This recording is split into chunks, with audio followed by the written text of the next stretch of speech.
waktu saya berjualan buku gitu ya, mereka bekerja keras sekali untuk membesarkan anak-anaknya. Nah, mungkin dari situlah itu tertanam di dalam jiwa saya atau di dalam hati saya untuk menjadi seorang anak yang mandiri. Ya, karena saya menyadari betapa orang tua saya bekerja keras, adik-adik saya banyak. Gitu. Kalau saya sebagai anak pertama tidak bisa mandiri, tidak bisa memberi contoh adik-adik saya, itu rasanya saya melakukan sebuah salah besar. Ya. Nah, dari tiap hari melihat, saya memang mengagumi sosok ibu saya. Nah, ibu saya itu adalah seorang perempuan yang mungkin beliau bukan orang berpendidikan, tapi saya lihat dia tuh seseorang yang cara berpikirnya maju, yang smart. Saya cuma lulusan SD, tetapi keinginannya untuk maju, keinginannya untuk menjadi seorang perempuan yang bisa membesarkan anak-anak yang sukses itu saya luar biasa. Nah, saya mungkin terkagum ya sama sosok ibu saya itu yang akhirnya mungkin ada di dalam benak saya. Nah, ketika saya kecil itu memang saya selalu ingin membuat orang tua bangga. Gitu.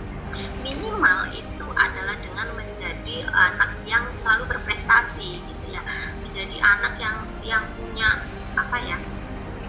yang pintar gitu ya, yang pokoknya dulu pada saat saya sekolah gitu ya, dari SD, SMP, SMA gitu, saya cuma ingin ketika bapak saya menerima rapot itu beliau menerima rapot, membuka rapot itu dengan prestasi saya ranking 1. Itu yang nggak tahu yang tertanam di dalam diri saya seperti itu, pokoknya saya harus ranking 1 gitu, karena saya mau melihat bapak saya bangga. Sebenarnya ada tujuan di balik itu, ada tujuan akal di balik itu ya. Salah satunya memang agar orang tua saya bangga, yang kedua agar adik-adik saya bisa mencontoh kakaknya gitu. Kalau kakaknya pintar, berprestasi, rajin, itu ya pasti adik-adiknya ngikut gitu. Tetapi ada satu tujuan yang nakal, yaitu kalau saya ranking 1 itu saya bisa punya fasilitas dolan gitu ya. Kalau mungkin karena bapak saya itu dulu orangnya sangat ketat gitu, jadi saya itu nggak boleh dolan, nggak boleh gaul gitu. Dan padahal sebagai seorang anak kan kita pengennya gaul, jalan, dolan sama teman-temannya gitu.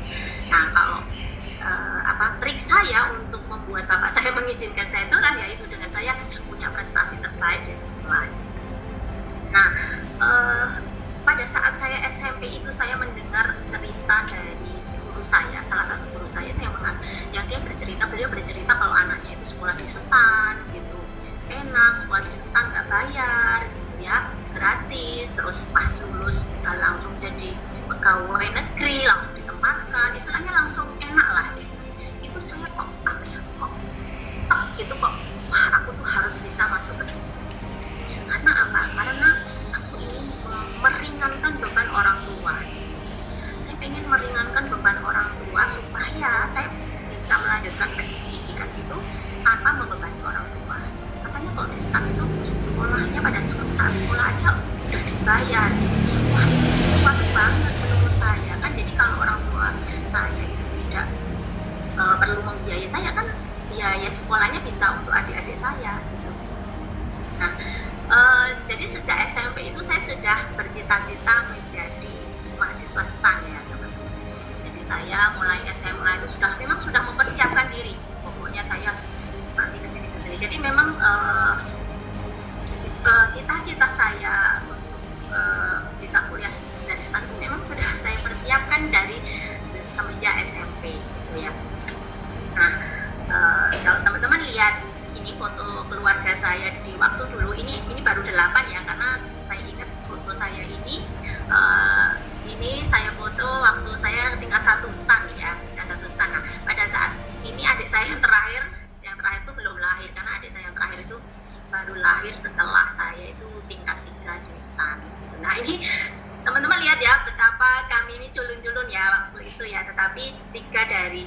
8 orang anak di sini itu hari ini jadi miliarder momen. Ya, luar biasa ya. Nah, akhirnya singkat cerita saya bisa menjadi mahasiswa STAN ya, mahasiswa STAN dan lulus dengan prestasi terbaik juga waktu itu. Saya ingat banget, saya pada saat lulus itu saya menjadi nomor 1 di Direktorat Jenderal Pajak dengan nilai terbaik gitu. Ya, saya memang sudah langganan menjadi lulusan terbaik. Ketika saya SD itu saya nomor 2 sekecamatan gitu. Waktu SMP juga nomor 1 sesekolahan. Ketika SMA juga nomor 1 sesekolahan gitu. Nah, ketika saya lulus kuliah juga alhamdulillah nomor 1 sepajak gitu ya. Nah, singkat cerita saya mulai kuliah di STAN, langsung berkarir di Direktorat Jenderal Pajak ya. Kemudian jadi pegawai pajak itu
pada saat itu sebenarnya.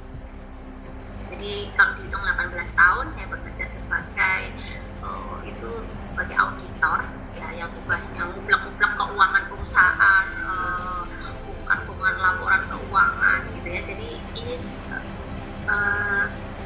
saya cukup tahu banyak lah bagaimana perusahaan yang sehat itu seperti apa, bagaimana keuangan perusahaan yang sehat itu seperti apa, karena memang bidang saya bertahun-tahun ada di situ, karena memang pekerjaan saya ya sehari-hari di situ. Jadi ini bisa dijadikan modal bagaimana saya melihat perusahaan saya yang sekarang gitu loh, sehat apa enggak. Nah, pada saat saya menjadi pegawai pajak ya, orang tua saya bangga ya, bangga punya anak sukses lah, pada jadi sukses gitu ya. Tetapi kembali lagi saya selalu berpikir bukan tentang saya gitu ya. Saya selalu berpikir tentang orang-orang di balik saya ini, dan terutama keluarga, terutama adik-adik saya. Iya, hari ini waktu itu saya berpikir hari ini saya menjadi pegawai pajak, udah hidup mapan ya, punya rumah besar, punya mobil aja lebih dari satu mungkin ya, anak-anak bisa sekolah di tempat yang bagus gitu ya, punya uang gitu. Tetapi itu kan saya gitu. Sementara 8 orang adik saya itu ya rata-rata kehidupannya masih belum matang. Nah, inilah yang menggelitik hati saya, berpikir lagi. Kalau saya hanya menjadi pegawai negeri, bagaimana cara saya bisa membantu adik-adik saya? Saya nggak bisa kalau saya hidup makan sendirian, sementara adik-adik saya enggak. Saya nggak bisa seperti itu. saya memutar otak bagaimana cara agar saya ini bisa mengangkat derajat atau mengangkat nasibnya adik-adik saya gitu ya. Oke, kalau hanya misalnya minta bantuan uang gitu ya, karena saya waktu itu juga punya uang, itu saya bisa. Mungkin kalau ibu saya butuh uang untuk adiknya, adik saya mau menikah, adik saya butuh apa gitu, butuh modal gitu, oke saya bisa kasih. Tapi saya tidak mau membantu dengan cara itu, dengan hanya ngasih ibarat ngasih bantuan uang gitu ya.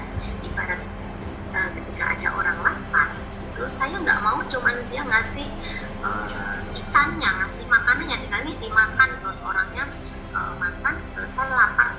Tetapi saya pengen membantu dengan memberi kailnya, gitu, memberi alatnya, gitu, supaya mereka itu bisa kerja sendiri tanpa harus minta bantuan terus-menerus. Nah, itu yang membuat saya berputar otak.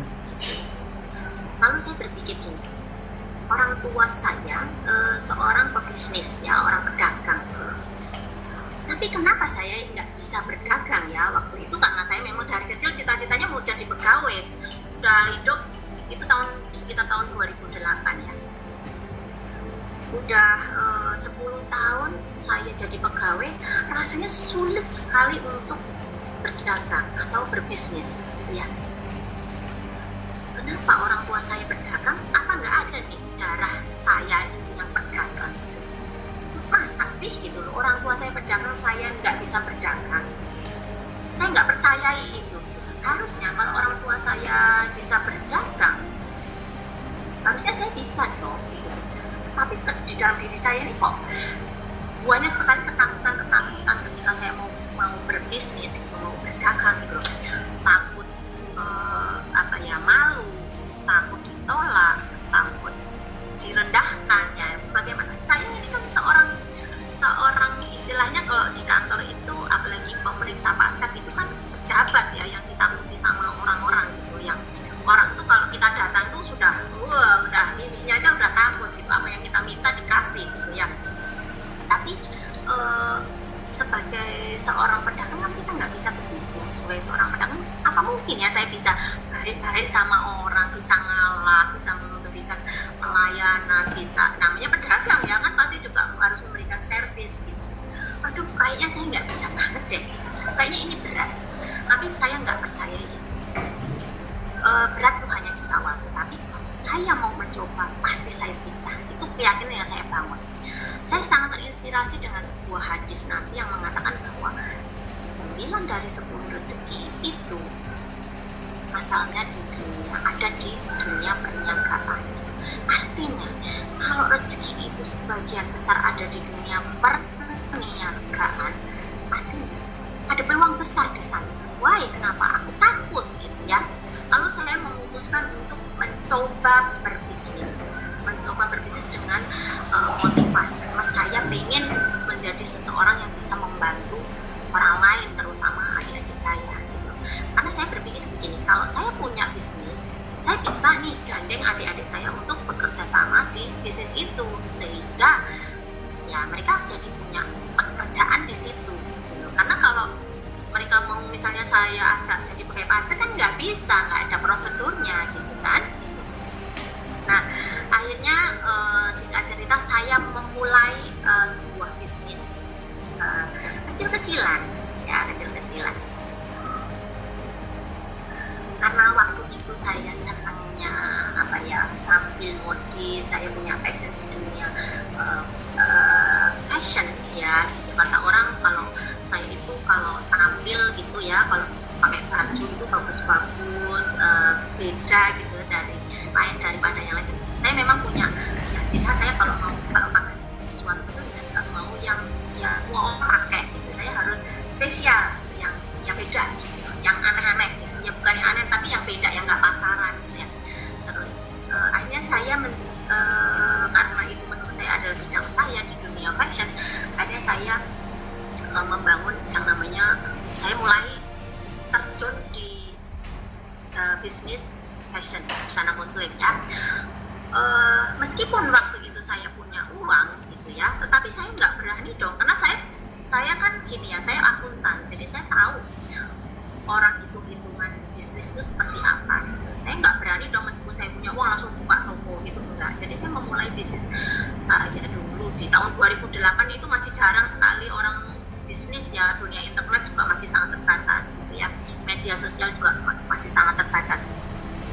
Itu saya mulai jualan dari pakai katalog gitu ya, dari teman-teman saya tawarin baju yang itu saya nggak pakai modal, cuman modalnya katalog gitu ya. Saya tawarkan nanti kalau ada yang pesan nanti saya baru pesankan gitu ya. Nah, lama-lama banyak pelanggan saya gitu kan, karena di situ saya tidak hanya berjualan produk, tetapi saya memang berniat untuk melatih diri saya bagaimana ini saya bisa menjadi seorang pebisnis yang baik gitu. Jadi ya memang yang saya tujuan utama saya bukan hanya berdagang dan dapat uang, tapi saya ini loh belajar memberdayakan diri saya. Jadi pebisnis itu harus bagaimana sih, harus seperti apa sikapnya, dirubah seperti apa gitu, caranya, perilakunya itu yang seperti apa. Nah itu yang memang saya pelajari dari situ, sampai pelan-pelan saya punya pelanggan lumayan banyak yang tadinya hanya dari kantor saya, kemudian ada di kantor-kantor lain gitu ya, ada di teman-teman lain, ada di teman arisan, teman apa. Saya lalu membuka link yang lebih luas lagi ya kan. Kalau dulu saya di sekolah anak itu saya nggak bergaul, akhirnya saya bergaul, terjun gitu loh. Kalau sama orang tuh mungkin dulu saya cenderung diam, sekarang saya cenderung mau menyapa duluan gitu ya. Nah sampai akhirnya saya punya pelanggan yang banyak, yang lumayan banyak, sehingga saya berani membuka sebuah butik di Semarang yang waktu itu belum banyak butik ya, masih pionir gitu. Jadi butik saya ada di Jalan Majapahit gitu. Dulu memang butik saya itu termasuk sangat terkenal gitu ya, terkenal untuk golongan menengah ke atas gitu. Biasanya gubernur, wali kota itu belanja di tempat saya gitu, teman-teman sosialita itu ya, itu mereka belanja di tempat saya. Nah dari saya berbisnis inilah kehidupan saya mulai berubah gitu ya. Kalau dulu pada saat saya hanya bekerja sebagai orang kantoran gitu, saya hanya bergaul dengan orang-orang kantoran gitu ya, yang ya rutinitasnya seperti itu, berangkat pagi pulang sore bekerja di kantor gitu aja gitu. Lalu ketika saya berbisnis, saya mulai mengenal lebih banyak orang yang dari kalangan atau latar belakang yang berbeda-beda. Contohnya ibu rumah tangga ya.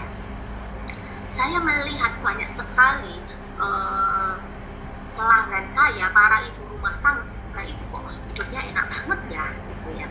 Saya melihat mereka itu, waduh, mereka karena saya jualan baju-baju mahal ya, menengah ke atas gitu ya, otomatis pelanggan saya ya orang-orang yang punya duit ya gitu. Biasanya istri pejabat gitu, sosialita gitu ya. Nah saya melihat gitu, kok hidup mereka enak banget ya gitu loh, udah punya duit gitu ya, punya duit, kemudian bebas waktu, bisa antar anak, bisa kesana kemari, bisa arisan di jam kerja gitu loh. Sementara saya nggak bisa begitu gitu ya. Suatu hari anak saya bilang sama saya kayak gini, mama aku pengen dong ditungguin di sekolah kayak temanku itu pada ditungguin sama ibunya gitu. Aduh, saya ini jangankan mau nungguin sekolah, mau ngantar sekolah aja kadang nggak bisa, mau jemput aja kadang nggak bisa gitu, karena saya punya jam kerja. Saya kerja, saya ngurus butik, ngurus anak gitu. Ya sesuatu waktu saya benar-benar padat, harus dibagi ke sana kemari gitu. Saya hampir nggak punya waktu luang. Saya berpikir enak ya jadi ibu rumah tangga yang bisa di rumah gitu loh, bisa nungguin anak, bisa melihat anak setiap waktu, bisa ngantar anak, bisa jemput anak, bisa menyelesaikan semua urusan anak-anak sendiri gitu loh, tanpa kita kalau kita kerja terus tahu kan, kalau wanita-wanita bekerja di sini siapa coba yang bekerja? Teman-teman di sini siapa yang wanita bekerja? Ayo boleh tunjuk, boleh tuliskan chatnya, saya bekerja di mana gitu. Pasti teman-teman yang bekerja itu tahu ya bagaimana susah payahnya susah payah ibu bekerja ya begitu. Kalau anak sakit kita nggak bisa nungguin, kalau suami sakit kita harus kerja, harus bisa bagi waktu yang luar biasa. Nah, saya lalu mulai berpikir begini, saya ini ingin sekali punya kebebasan waktu, bisa jadi ibu rumah tangga sepenuhnya, tapi lagi-lagi saya galau gitu loh. Kalau saya jadi ibu rumah tangga, murni ibu rumah tangga doang gitu ya, bagaimana ya gitu loh dengan nasib keuangan keluarga saya gitu. Nggak mungkin kan saya tiba-tiba berhenti bekerja gitu, terus tidak punya penghasilan, karena selama ini penghasilan saya dipakai untuk urusan, untuk semua keperluan rumah tangga. Akhirnya saya berputar otak bagaimana saya bisa resign. Saya pengen resign, tapi bagaimana caranya ini gitu. Pengen banget resign, sudah nggak betah kerja ibaratnya. Mungkin ada ya 3 tahun itu saya berpikir di situ, berpikir bagaimana saya mau resign itu caranya bagaimana, saya mencari cara, nggak ketemu. Saya sampai ya ibaratnya kerja keras tetap nggak berani resign kalau saya belum punya penghasilan tambahan. Nah, lalu saya nggak tahu kenapa saya melihat MLM. Ya mungkin banyak orang di sini, teman-teman di sini ada yang apa ya, yang melihat MLM itu sebagai sesuatu yang melihat sebelah mata gitu ya. Tapi nggak tahu kenapa dulu itu saya melihat sebagai sebuah peluang. Kok kayaknya di MLM itu bisa ya saya ini punya income besar, tetapi saya mengerjakannya itu bisa sambil kerja, kemudian modalnya enggak besar gitu, kemudian tidak dengan keahlian yang luar biasa gitu, karena kok ada orang ya yang bisa sukses di MLM gitu ya, padahal kayaknya dia biasa-biasa aja. Nah mungkin apa ya, karena pikiran saya berkeinginan ke situ, akhirnya kayak ada alam semesta itu kayak memberikan jawaban gitu ya. Ya kita kan memang akan menarik apa yang kita pikirkan gitu ya. Ketika saya berpikir mencari sebuah bisnis MLM itu, tiba-tiba ada seseorang yang datang kepada saya yang hari ini beliau adalah sponsor saya di Astuti tadi yang sudah dijelaskan sama Mbak Lutfi. Putri Astuti ini datang menawarkan sebuah bisnis yang saya lihat orang-orang yang sudah duluan join di bisnis itu penghasilannya miliaran. Terus saya mendengarkan presentasinya, nggak tahu kenapa waktu itu saya langsung klik, ini bisnis yang saya cari. Saya lihat caranya sangat mudah, kemudian orang-orang yang sudah gabung itu income-nya besar-besar gitu, dan saya melihat orang-orangnya tuh biasa-biasa aja, artinya dengan kemampuan biasa-biasa aja mereka bisa punya income miliaran. Nah itu yang membuat saya sangat terinspirasi. Kemudian tadi modalnya kecil gitu ya, karena gini, modal berbisnis momen itu kan platinum ya, platinum itu kalau saya dulu zaman 6 tahun yang lalu tuh harganya 8.600.000 gitu ya, kalau sekarang 10.600.000 gitu. Sebagai seorang pebisnis nih, saya kan selama ini berbisnis gitu, itu saya tahu dong bahwa modal berbisnis itu banyak gitu. Saya mau buka butik aja kalau nggak salah dulu modal saya 200 juta, belum uang berputarnya berapa, uang yang harus berputar ratusan juta gitu. Ini ada bisnis yang hanya modalnya 8,6 juta tapi bisa menghasilkan miliaran, dan 8.600.000 itu sekali seumur hidup hanya di awal gitu. Kita tidak perlu uang berputar, kita tidak butuh uang yang harus berputar. Sementara kalau di bisnis konvensional nggak bisa, kita cuma modal sekali seumur hidup, itu nggak bisa, modalnya harus berputar terus. Nah, nggak tahu kenapa saya langsung hari itu ditawarin, hari itu saya join dengan paket terbaik platinum. Ternyata itulah jawaban Tuhan selama ini, jawaban Tuhan terhadap apa yang saya cari selama ini. Dari hari pertama saya join momen itu, karena saya sudah klik banget dan sudah inilah yang saya cari, bisnis inilah yang bisa mengantarkan saya untuk bisa resign. Bisnis inilah yang bisa mengantarkan saya untuk bisa mewujudkan impian saya tadi, membahagiakan keluarga. Kemudian saya punya impian ingin keliling dunia gitu. Dan waktu itu saya hanya punya target seperti ini.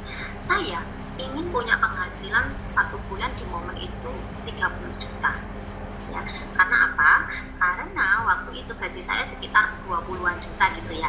Jadi ketika income saya sudah 30 juta, saya bisa resign dari kantor saya itu ibaratnya dengan bangga gitu ya, dengan bangga. Jadi saya harus punya income 30 juta karena saya mau resign gitu. Dan alhamdulillahnya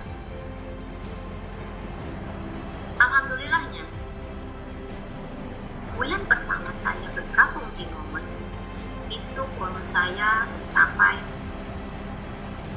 40 juta.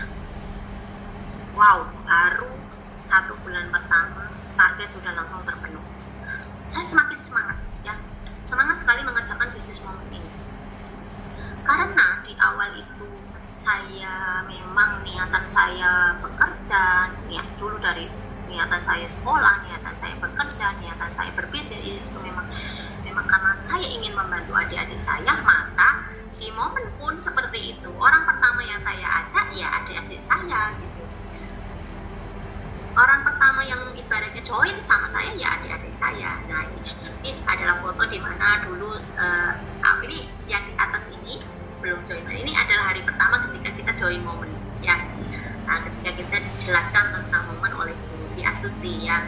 Nah itu kami masih ya perempuan biasa-biasa aja ya. Adik saya ini saya yang paling iri ya, itu saya pakai pajak. Adik saya yang tengah ini dulu ibu rumah tangga biasa yang sehari-hari jadi tukang ojek ya. Tukang ojek itu ya cuma antar jemput anak gitu, yang hidupnya meskipun suaminya pegawai seperti saya pakai pajak, tetapi karena nggak double garden ya, hanya suaminya yang bekerja gitu, jadi agak terengah-engah dengan cicilan gitu ya. Jadi saya sering kepikiran bagaimana cara membuat adik saya ini terbebas dari cicilan.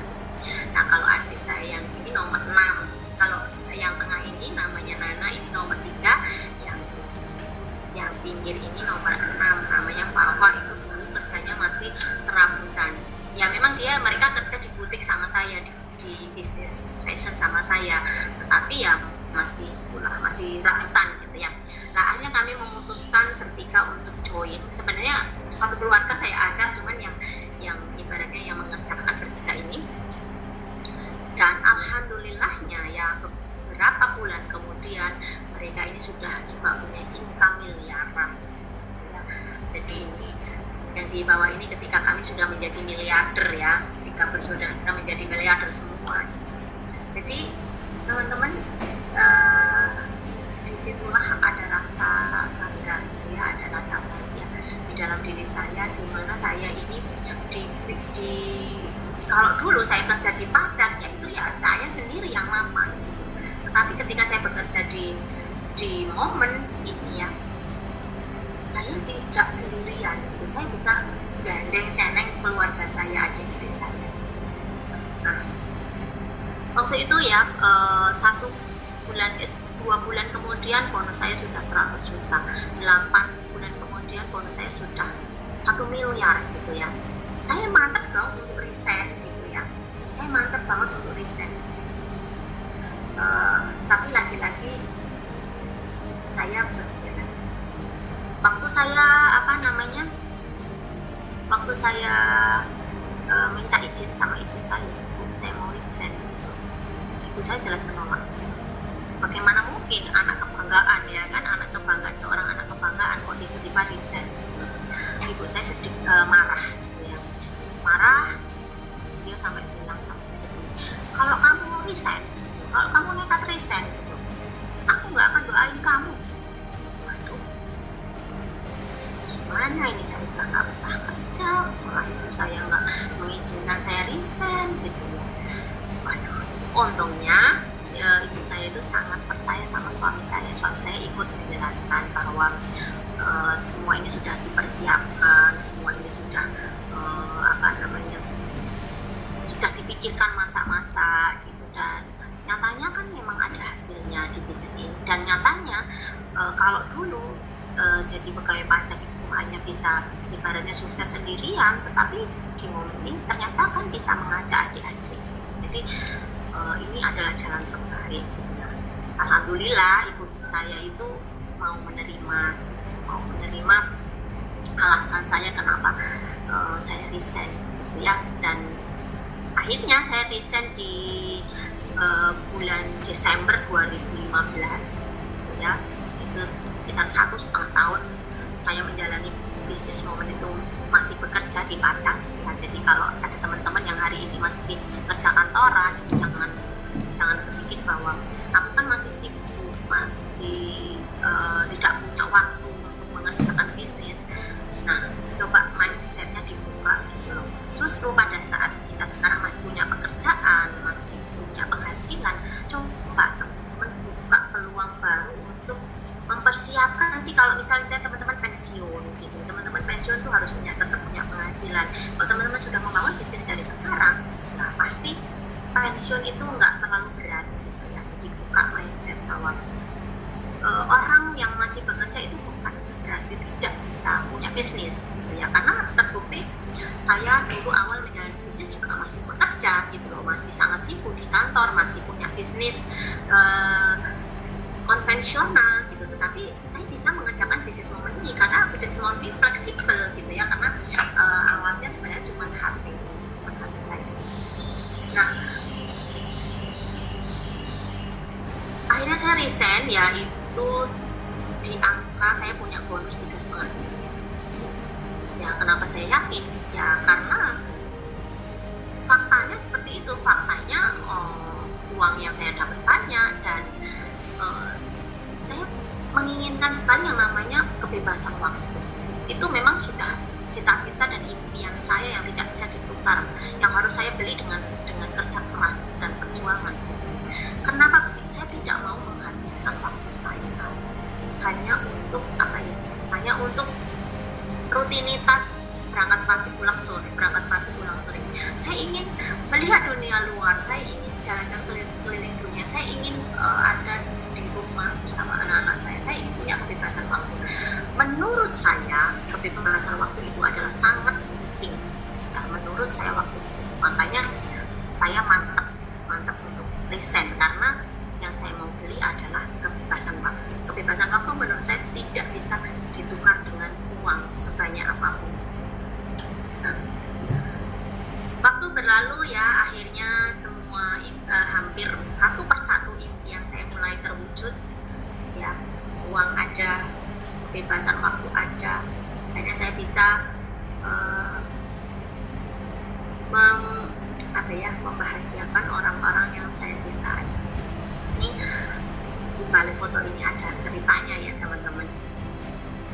Jadi waktu sebentar supaya teman-teman gak ngantuk, saya mau dong feedbacknya sebentar. Teman-teman masih nyimak saya sampai hari ini, sampai detik ini?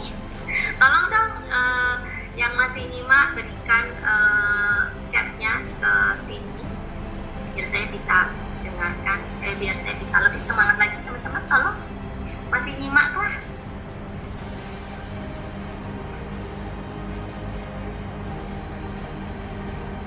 Oh, masih nyimak luar biasa ya. Nah, kalau gini saya jadi semangat karena teman-teman juga semangat ya.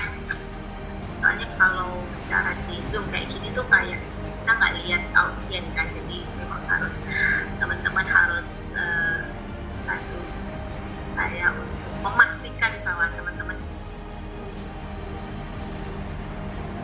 ada di sini, masih ada di sini. Oke, kita lanjut ya teman-teman. Ini masih banyak sekali yang memang lebih banyak dari yang tadi ya. Oke, nah lanjut ceritanya ya teman-teman ya. Jadi kembali ke ibu saya itu beliau tuh sudah menunaikan ibadah haji itu. Jadi dalam kehidupan saya itu memang peran ibu saya itu sangat besar ya. Jadi kalau mau dibilang siapa sih yang mengguide hidup saya, itu ya ibu saya. Contohnya dulu eh, waktu saya masih setelah menikah, karena setelah menikah itu saya harus ikut suami ke Pontianak gitu selama 4 tahun. Kemudian setelah tahun 2002 itu saya memilih Semarang sebagai hobi saya itu ya. Ketika saya sudah kembali ke Semarang itu saya terus ngejar gitu, kamu cepetan bikin rumah, kalau enggak nanti keburu anak-anak besar, kamu punya banyak kebutuhan, kamu nanti nggak bisa bikin. Oke, jadi waktu itu karena saya tuh ibu saya selalu kayak ngomong terus gitu kan, ya udah akhirnya saya bikin rumah gitu. Ya alhamdulillahnya saya 2004 itu sudah bisa punya rumah yang bagus gitu. Kalau tanpa dorongan ibu saya nggak mungkin kan gitu. Kalau tanpa ibu saya cerewet itu nggak mungkin saya bisa punya rumah dengan cepat gitu. Mungkin uang saya hambur-hamburkan untuk beli mobil lah, untuk beli apa. Kemudian waktu saya sudah bisa bikin rumah, ibu saya berhenti ngotot saya naik haji. Cepat, kamu naik haji sekarang gitu. Karena kamu sudah mampu gitu. Kalau kamu nanti nggak naik haji sekarang, keburu nanti anak-anakmu gede, biayamu besar, untuk membiayai anak-anakmu, nanti kamu nggak bisa naik haji, itu kamu dosa karena kamu hari ini sudah mampu. Nanti kalau sudah nggak mampu, kamu dosa, kamu seperti punya utang. Dipaksa-paksa naik haji, akhirnya saya daftar, meskipun saya belum pengen gitu, daftar. Dan alhamdulillah daftar di 2008, 2010 berangkat naik haji gitu. Coba kalau saya dulu tidak dorong, tidak dipaksa-paksa ibu saya, mungkin hari ini saya belum dapat nomor kursi, belum berangkat. Karena setelah 2010 itu langsung antriannya begitu panjang kan, waktu saya itu masih 2 tahun kan langsung bisa berangkat. Ibu bapak saya itu sudah berhaji udah agak lama, dan yang saya tahu persis dari ibu saya adalah beliau selalu menceritakan kejadian-kejadian pada saat naik haji itu secara detail sepanjang tahun di dalam hidup. Saya tahu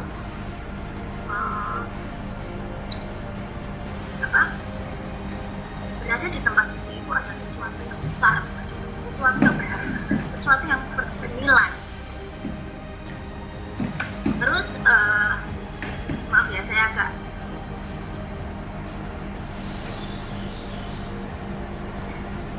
dulu waktu saya masih bekerja itu, ketika saya tawarkan kepada ibu saya untuk umroh gitu ya, kan ibu ayo umroh, karena saya tahu persis beliau sangat ingin ada di Baitullah lagi gitu. Beliau selalu menolak. Jawaban beliau itu seperti, daripada uang itu kamu berikan untuk umroh itu, mendingan berikan adik-adikmu supaya mereka bisa daftar haji, karena daftar haji itu wajib, sementara umroh itu sunnah. Nah, waktu ibu saya melihat saya kehidupan ekonominya sudah mapan, terus selama di momen ini adik-adik saya juga sudah mapan dan semua sudah daftar haji. Kebetulan mereka itu ketika pertama kali umroh, impian mereka itu adalah daftar haji, bisa bayar ONH, itu sudah mereka tunaikan gitu. Ibu saya jadi kepengen umroh gitu ya.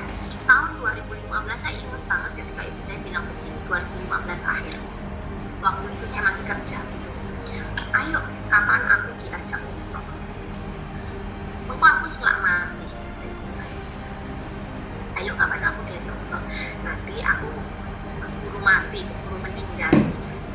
Saya bilang sama ibu saya, musik tunggu sebentar tuh gitu, aku ini nggak punya cuti 2015 ini, karena saya masih bekerja ya, udah nggak punya cuti, cutiku ini udah habis, aku udah nggak bisa pergi kemana-mana.